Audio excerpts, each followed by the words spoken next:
Hello, everyone, and welcome back to the Greybeards of Beastwerx podcast, where we talk about all things national security, specifically what's going on in the Persian Gulf, but elsewhere in the world as well.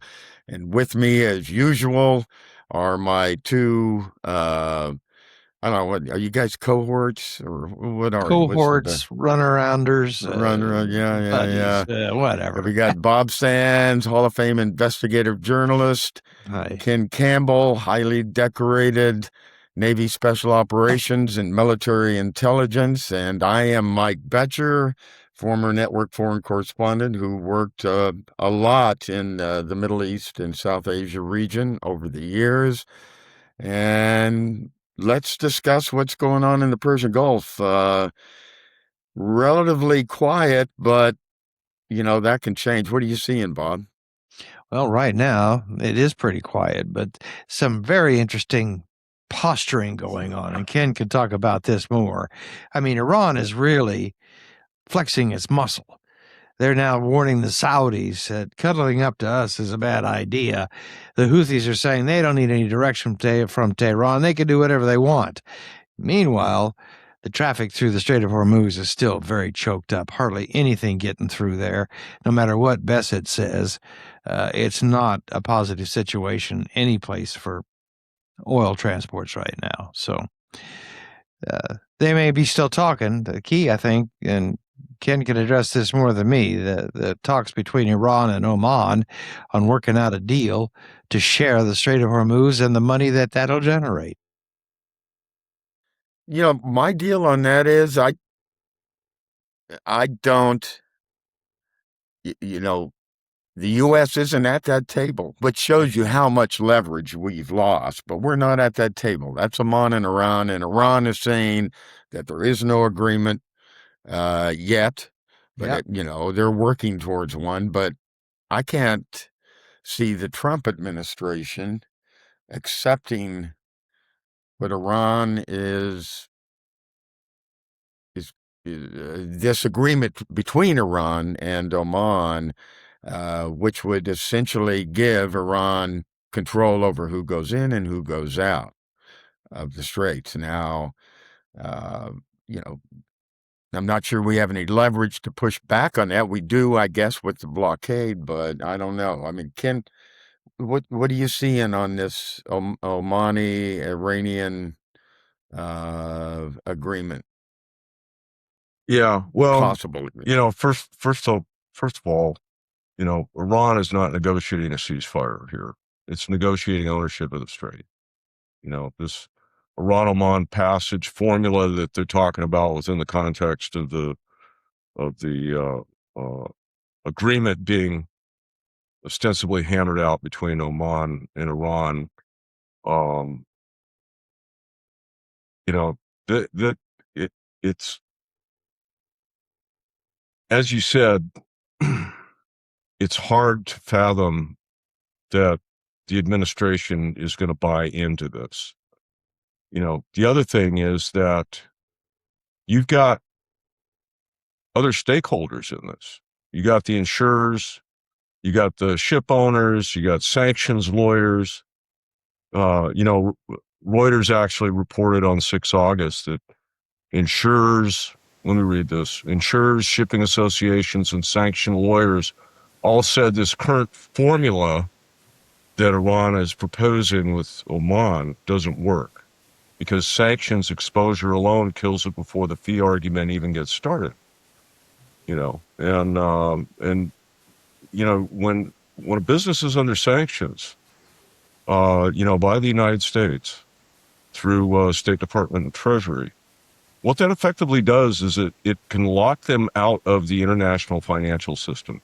And it's a little complicated, but just trust me on this. And so, that alone is going to be another major impediment to any kind of agreement in which Iran and Oman would control access to that sea lane of communication. So there's so many complexities here. It's just crazy. And the funny thing is, all parties understand this. All parties understand this, particularly those who have been under sanctions before. Now, with that, let me just move over to another issue associated with sanctions that popped up on my radar screen this week. So, you may recall in the 14-point plan that sanctions relief against Iranian businesses and whatnot was one of the major points to be addressed.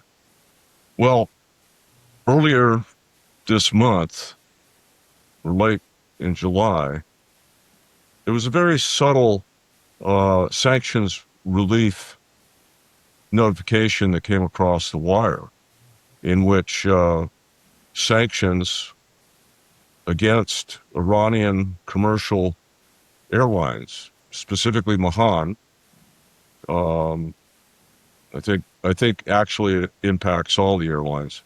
Sanctions were lifted from those airlines.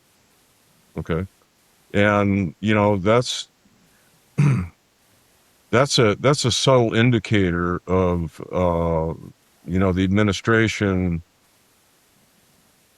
sort of kind of edging into at least that part of the agreement. I think relief of sanctions is an easier thing to swallow than certainly turning over the straits. But it's an interesting indicator, and I'm continuing to watch for other sanctions relief related activity. But Mike, I think you called it. There isn't a lot of good options. When we were talking before the podcast, there isn't a lot of good options on the table here right now. Well, are you saying then that I would agree with this premise that really the best leverage we have is still sanctions. Well, economic sanctions. I think no, I don't think that that's the best leverage. I think it's the palatable one. It's if we could set her up on an agreement that returns, takes sanctions off of the billions of dollars that are frozen in various, Western banks and whatnot, getting back to that financial system, point I made. And I guess working up that reconstruction fund, I think that those two go a long way. However, remember, we got the hardliners in charge, and a lot of those folks are not amenable to standing down and rolling over and losing this superb opportunity from their perspective to finally stick it to the U.S. and exercise hegemonic control over the region. Well, what the Iranians have shown is that they can absorb punishment. Yeah, they've shown that absolutely across 5 decades. So they've shown recently now, since the war began in late February, that they can absorb military punishment. And they've shown over the last 5 decades that they can absorb economic punishment. Despite the hardships on its people, I don't think they give a shit. Well I think put, they yes. gave a shit before the war started, but what are you going to say, Bob? No, I agree 100%. They don't give a shit. They can take whatever we dish out. And that goes to a topic we'll get into here later, looking for off-ramps on this deal. But the Iranians can take it, and they're still making money. They're finding ways, thanks to Russia and China, to get help and get what they need. And all these claims that we've demolished their entire military operation are bogus. It's obvious they still have some military capabilities that can punish people and enforce their will. And the other point there, Bobby, is that you don't need much to put a chokehold on that strait. That's right.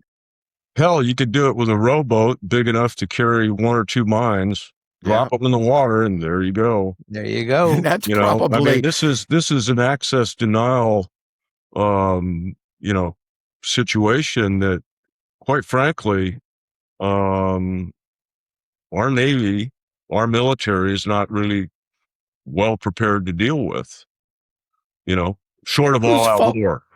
Whose fault is that we're not prepared to deal with? I mean, I've been told for decades that we've got all of these military plans that have been on the shelf forever about Iran, and you kind of blow that off. And surely all of this was anticipated. I would put that, squarely in the middle of Navy leadership going back eons. I mean, look, mine warfare ain't sexy. I mean, you could command a mine sweep and still not make captain or admiral, whatever, right? It's dirty, non-sexy work, right? And to put money into mine sweeps is not nearly as much fun as putting money into a Zumwalt class, Star Wars generation with lasers combatant. Or a golden fleet of new warships. Yeah. So, the bottom line is that leadership over the years is really the ones that you got to point fingers at. And I don't necessarily, I'm not pointing at service members, that get in, because you get plenty of action officers, those in, strategic plans that report these things. But as they work their way up, to leadership in submarine warfare and aviation and surface warfare and all this other stuff, it's like, yeah, we'll just blast through it, right? Well, it doesn't happen that way, So there's many people that own this responsibility and the problem. You can't just point at the Trump administration, the leadership there, because, despite the fact that the Navy decommissioned and removed the 4 mine countermeasure vessels or 4 mine sweeps that were permanently stationed in the Persian Gulf since about 1995 and removed them about 4 months before this war started. Yeah, that was stupid. Way stupid. Somebody obviously didn't know that war was coming. So that's actually a telling, data point right there. Let's see. We're going to go to war with Iran. Iran has mines. They can close down 21 miles of water. You can't make this shit up, man. Yeah. Well, I mean, every move we make, we move into check. So, okay. We don't have that really minesweeping capability. I mean, if we built a coalition, and with our partners, NATO and others from around the world, we could put together enough minesweepers to keep the straits open, that sort of thing. But our allies aren't coming to our defense because they disagree with us launching this war. Yeah, well, in fact, I think the Germans and the French are poised to help with sweep ops. However, they're not going to do it in a denied environment or a conflict environment, But if let's say the Iranians, we tell them, you just take the Strait of Hormuz. We're going to take everything out of the Red Sea. Well, that's check as well for us, and that's chess game of Persian Gulf War right there, because as Bobby pointed out, in the Bab el-Mandeb Straits, the Houthis can close that down in half. And speaking of that, Bobby, show us your choke point. Sure. Pardon my voice, by the way, I'm losing it.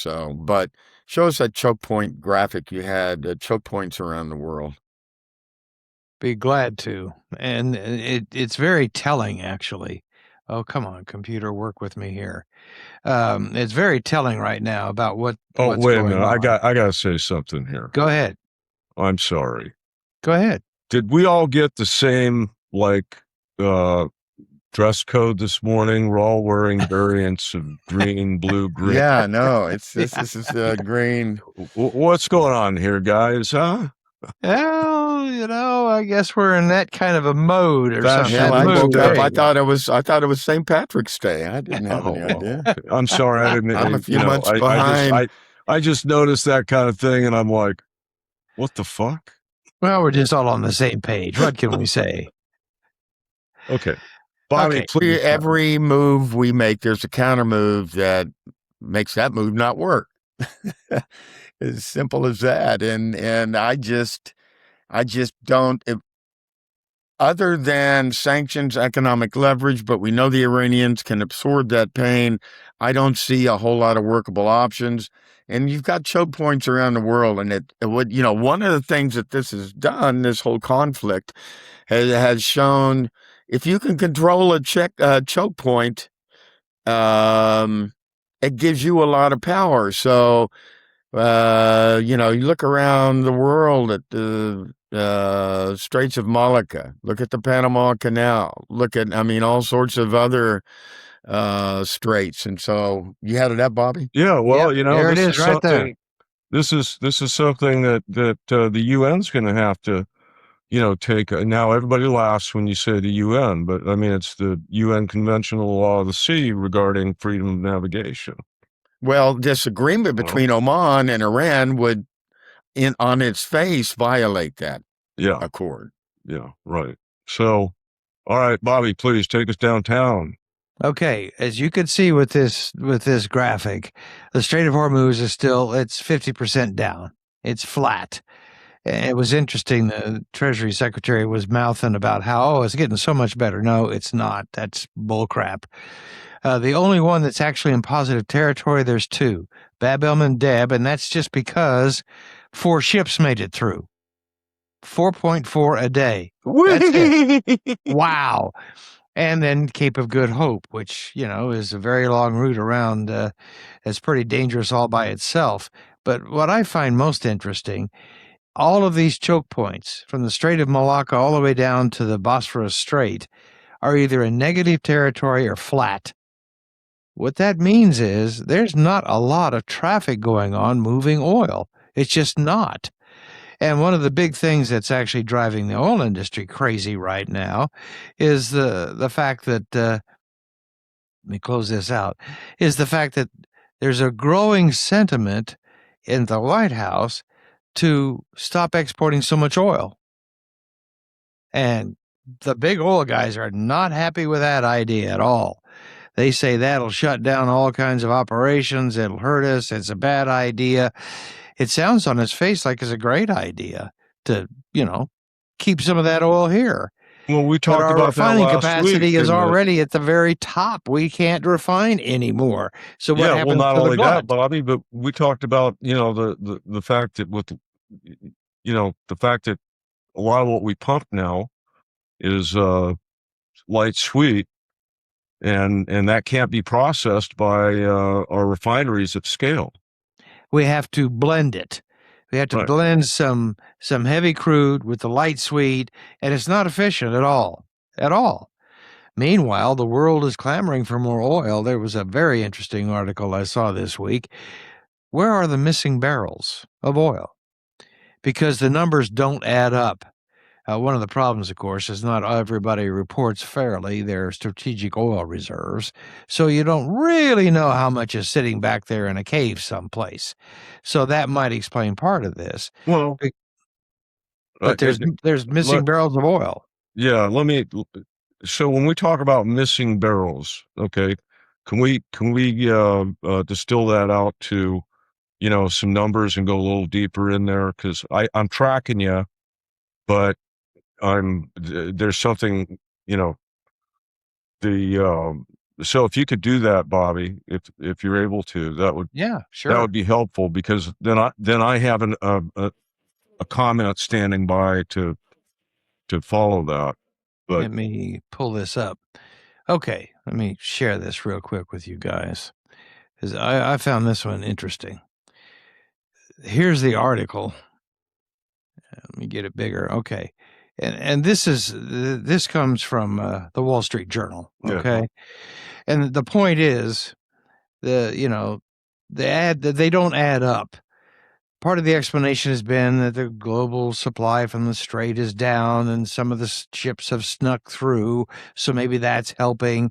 China helped save the day by not using so much, but it still doesn't add up. The bottom line is right here. One thing is for sure, you can't use the same oil twice. That means warnings way back in March that the world was being complacent may have just been early. In other words, we were talking about oil getting to $200 a barrel. Never got close to that. But maybe that prediction was just a little bit early. Another mystery. Why wouldn't smart energy traders bet on a spike now via the oil futures market? And we could talk about that in a minute because the oil futures market is going back up. One reason might be they're hesitant after early warnings proved wrong. And another one, according to the expert here, says the constant jawboning about the deals that the president has made have led to price plunges, and that makes traders even more cautious. So the bottom line is, if hidden barrels are nearly gone, in other words, if the strategic supplies of various countries are really down, which they very well may be, the tankers aren't going to want to get back in there because, well, it's so dang dangerous and it costs so much money for insurance. The timing for President Trump is awkward because of the election. And as Nuttall put it, it's a ticking time bomb. Iran is fully aware of what's going on. And here's the chart on the deals. Every time he says deal, look what happens. The price drops. Right. Big time. Every time. It's, frankly, his mouth that is causing all futures to go down. Nothing in reality about supply and demand, just what he says. Okay. So, and there you have it. Let me feed that back to you. Yeah. We know our strategic reserves are way down. Yes. Right. We don't know what the status is of other nations' strategic reserves. Correct. But if we hypothesize that other nations have done the same thing, what we're talking about is a global crash coming when those stocks are completely depleted. Yes. And we're still, and then we're really facing, the problem with, not just the ability to pump oil, but it also gets back to the impact that the lack of the,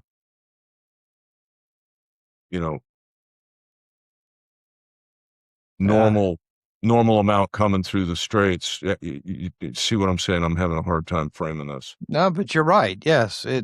If those supplies, those strategic petroleum reserves are really that depleted, we're in for a massive change in the price at the pump. And I just pulled up the Cushing inventory, the storage hub there that is so critical to the U.S. That's where the WTI, the West Texas Intermediate price is set. It's at just barely under 21 million barrels. The choke point for Cushing is right at 20 million barrels in storage. They can't move the oil because the tanks are so low, it's just sludge. So it just sits there. It just sits there. So, I mean, that is a very important component. Talk about choke points. Right here in the middle of Oklahoma is a giant one. It's called Cushing, Oklahoma oil storage, and it's down to 20.96 million barrels. And their choke point is 20 million. That's it. They can't move any more oil. Well, we Oklahomans are going to take control of Cushing. Yeah, there you go. Plant mines all around that facility, and no one's moving without our say so. We Okies giving permission here. Yeah. Well, Bobby, let me. So here was what I wanted to throw out there. I covered down, and I'll bring it up again here.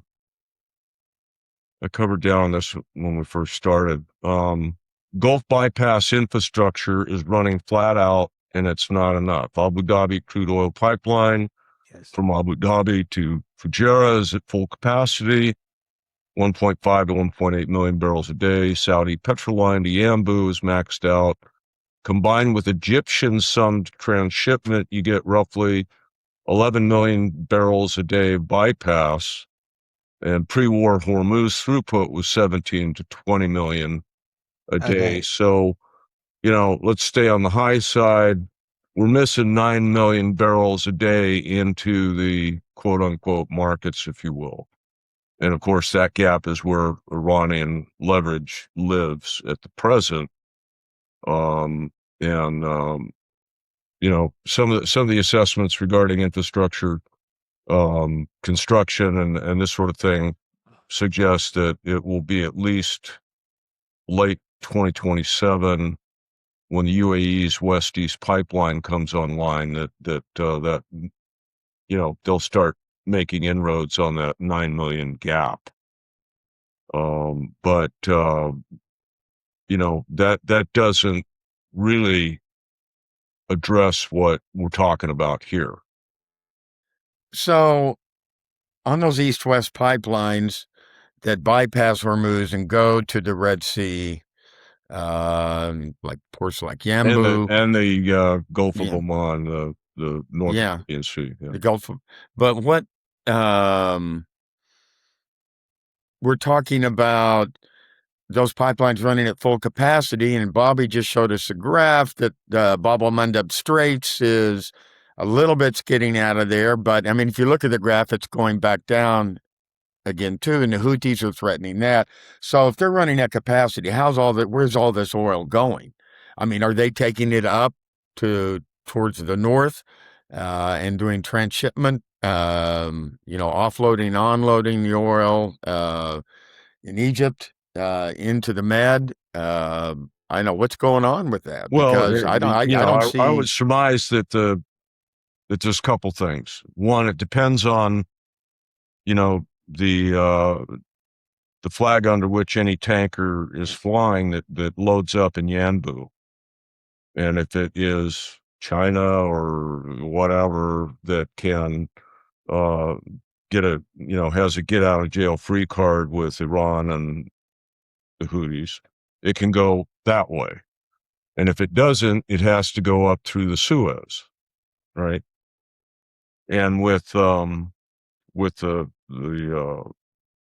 oil storage and transfer facility in Fujairah, it's the same thing. If the ship is flagged under a nation that is not problematic for Iran, and Iran gives them permission, or they pay the fee, or whatever the hell they do, they can cruise right on through the Bab el-Mandeb up to the Red Sea. Otherwise, they're having to go down around the Cape, or they're pushing, back east towards Asia. But right now, that outflow, either north or south out of the Red Sea, is not enough to make up for full capacity of those two east-west pipelines heading west. And that's where I'm wondering, where's this oil at? Is it in storage? Is it on tankers floating around out there trying to figure out which way to go? I think you have to look at Kepler and for us and see what kind of traffic is actually going in and out of those two ports. And if they're not going dark, I think, Bobby, you should be able to track a dot. Yes. Yeah. And I think you can query the AIS if you've got the subscription. Yes, you can. If you are able to tag, a couple of dots and then just see where they go, that would help answer some of the questions. I would love to show you guys a route that I've tracked these. This is what's gone through the strait in the last 7 days. 0.03 million barrels of oil. That's it. That's what I'm saying. Yeah, the only one that really made a difference was this Rotterdam Energy VLCC or ULCC, which stands for very large or ultra large crude carrier. It's the only crude carrier that made it through in the last 7 days. One. The other tankers were carrying asphalt or bitumen. So, I mean, and the total crossings over the last 24 hours are just 23 ships. That's it. So yeah, it's a mess out there right now, and it's not getting it down any better at all. So, but you I just still don't know got where they're 11 putting all million this oil. barrels. You still got on average 11 million barrels a day being pumped through those pipelines to those transfer facilities outside the Gulf. And I think, you pose the question, where's it going? Where's it going? How's it impacting the markets? I mean, look, if we're saying, if the assessments are that 5% of, the world's LNG and oil goes through the straits, okay, do the math here. And 11 million of what normally is 20 million is going through. That means that the world supply is being nicked 2.5% per day. Okay. Per day. Well, that's a lot less than 5%. So how is the market, factoring that in? And you see what I'm saying? Yes. Yeah. And again, to your point, where's it going? Well, I would argue that a lot of it's probably ending up in a secret storage someplace. And I'll bet it's in China. China has a major. They pay money. Yes. They do. Could be. And they haven't bought near as much because they didn't have to. Well, remember, a lot of the stuff that goes to China is bought by these, what was the term they used? They're small. There's lots of small refineries. Yes. Right. And ostensibly they're independent businesses, but they're not, I mean, they're part of the machine, part of the government's, business, dealings and whatnot. But, that could be going on, dark ships, a lot more than people, or a lot more than what's being, well, that's not the term I want to use. It's just not being covered well. The subject is so complex. Yes. The only media that I see handling this on a responsible basis is the Wall Street Journal. Yeah. But it's just not being covered well. And what's the attention span of, the average individual, irrespective of where they live and, where they,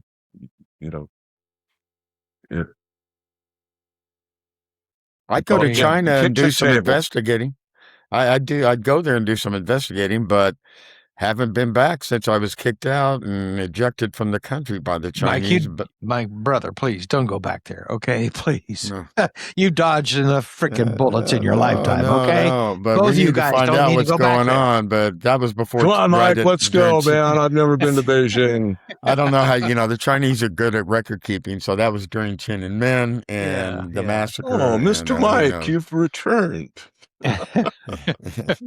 So what about General Kane? What about him? Well, yeah, but leading in, that's a good transition point, because let me start with the CSIS report that came out on depletion of missile interceptors. And that's Center for Strategic and International Studies, highly respected. So they're saying, from their best estimates, U.S. inventories of Patriot interceptors dropped from roughly 2,330 down to under 850 following heavy usage to counter Iranian missile and drone waves. The THAAD systems inventories fell from an estimated 452 pre-war. God, I thought we had more than that. To roughly 234 to 278 remaining interceptors.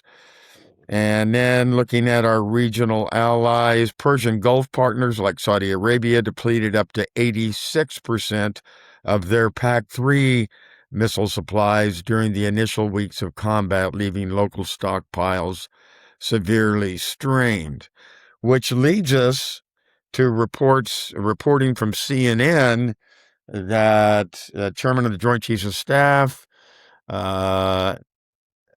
is saying that it has told the president to look for an off-ramp.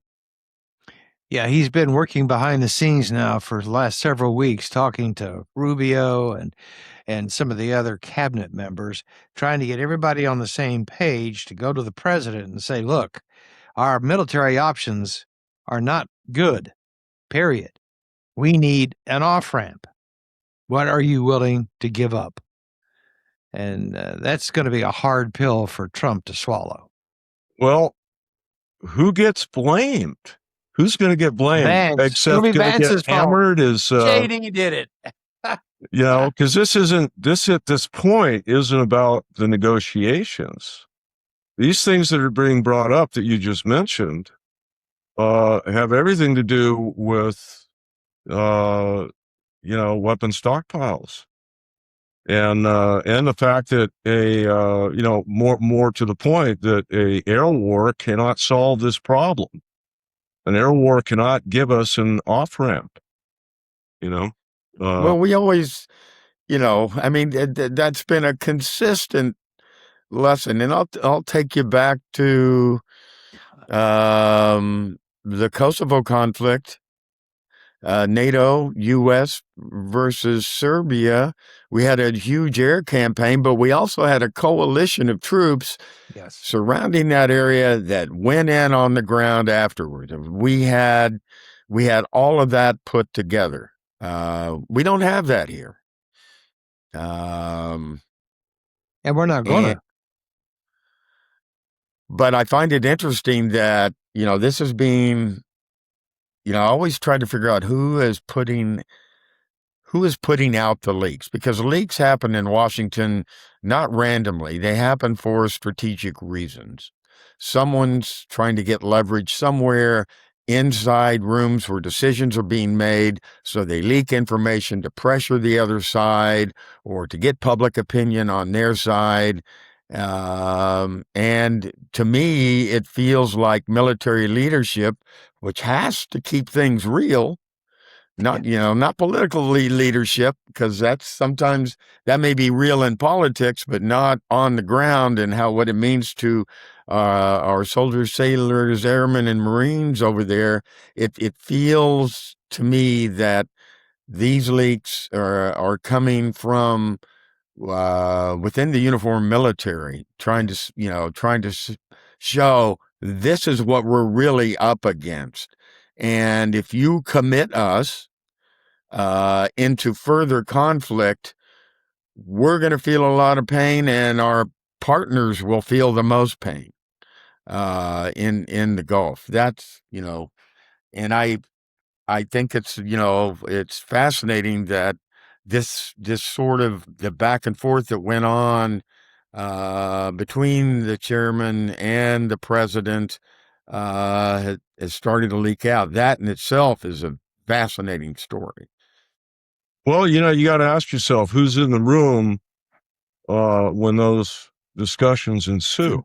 Could be the vice president, and then who's who's pushing the stuff out. Could be Marco Rubio. I know. Going back to when, for example, Hegseth took over, you may recall that there was some major clampdown on the press. And that clampdown is still, very much in force with, those media companies that favored the administration or covered them more favorably are allowed in, and those that try and report the truth and be balanced. And then there are those that, just don't like the guy, but they're locked out, right? And I wouldn't even call some of those news organizations. Here's the other, let me finish. Here's the point I wanted to make is that, there is a continual screen of emails of email systems, the unclassified yet inside the wire, you know, email system. It's called NipperNet, and all the all the witch hunters inside Hegseth's machine have to do is throw in keywords and then identify who's talking to the press, for example. So there's the leaks, I think, are coming from somebody who is inside those meetings, who's got some level of covert connection to news media that would report on this. Well, that's right. I kept saying that, the Vice President Rubio, who have political I don't reasons. think it's service. I think service people are pretty, have been calibrated, and there's been, I'm sure there's been people that have been sanctioned and hammered, for being a little open-minded on their work email, So anyway. Well, Mike, you know better than all of us how that system works, how things leak out. I mean, they do that for a reason. You're right. Yeah, no, there's strategic reasons those leaks come out. And, someone has an axe to grind. One of the problems they have is because, as you pointed out, Ken, that Hegseth went in the Pentagon and just, completely put the clamps on, made rules in place that made it impossible for legacy and traditional media, mainstream media organizations to work there. Basically went in to sign loyalty oaths almost, is what it sounded like to me. Look, the Pentagon public affairs apparatus has worked very hard over the decades to get past that negative interaction between press and military after the Vietnam War. They've worked really hard at that. I've seen it. And if you have a good relay, and I've also seen it inside the Pentagon with the press, and I worked inside the Pentagon for CNN in the early days of CNN on that. And there is a relationship that's built through trust that has been totally eliminated. They would have had this administration would have been able to manage this a lot better if that idiot Hegseth would not have gone in and just completely destroyed the relationship between media and the military. And that is what they've done. And they're reaping the fruits of that bitter harvest because no one's going to cut them slack. No. So very true. They're not going to get any back break. to it. I guess the more important issue is how is General Kane communicating these options, and what double-edged sword is he dancing around, because at a certain point, and we've seen it, we saw it with some of the recent departures of really great soldiers and sailors, at the flag and general officer level. The messenger gets shot, right? Yeah. So does Kane get shot? Is the president going to finally stand up and tell Hegseth, you know what? You blew it, buddy. I mean, I don't think the chairman, I don't think Kane is leaking it himself. I think it's coming from political leadership. No, I wasn't saying they're leaking it. I'm now talking about who gets whacked for it. Yeah. Who gets? Well, that's what I'm saying. Who gets the blame? Who gets the blame for the failure? I think the failure. As this rolls out over time, I think history will show a lot of those leaks were probably coming from the vice president's office and from the Secretary of State's office. I wouldn't doubt it at all. They both have political ambitions, and you can't separate the politics and the military. I mean, they're tied together forever, and politics is really dirty business, and so sometimes is the military. So there's a symbiosis that goes on there. Well, again, I pose the question, gents, who do you think gets fired for the failure of this war? Hegseth. Okay. Hegseth. I think he's toast. He's the fall guy on this. Yeah. And, justifiably so, because I think that Trump, it feels to me in his comments that have coming out that he was starting to blame Hegseth.